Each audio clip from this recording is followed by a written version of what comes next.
लाडक्या बहिणीसाठी एक सर्वात महत्वाची अपडेट व एक आनंदाची बातमी आहे. तर लाडक्या बहिणीनं तुम्हाला पण ही केवायसी करताना काही असे एरर दाखवत आहे जसे की स्क्रीनवरती दिलेला आहे. तर लाडक्या बहिणीनं हे एरर तुम्हाला का येत आहे आणि याच्यावरती सोल्युशन काय आहे हे मी तुम्हाला पुढे सांगणार आहे. त्या अगोदर इंस्टाग्राम पेजला लगेच फॉलो करून ठेवा आणि हा व्हिडिओ जास्तीत जास्त शेअर करून या व्हिडिओला लाईक आणि सेव्ह करून ठेवा.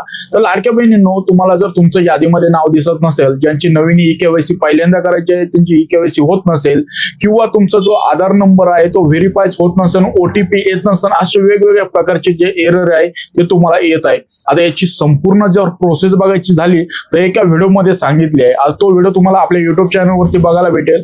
युट्यूब चॅनलची लिंक आपल्या इंस्टाग्राम पेजच्या बायोमध्ये आहे, तिथं जा आणि आपण आत्ताच व्हिडिओ तो अपलोड केला आहे, त्याची स्टोरी पण मी तुम्हाला लावून देणार आहे. तिथं जाऊन तिथं क्लिक करून तो व्हिडिओ बघा आणि तुमचे जे प्रॉब्लेम येते त्याच्या सर्व प्रॉब्लेम वरती सोल्युशन मी तिथे सांगितले आहे.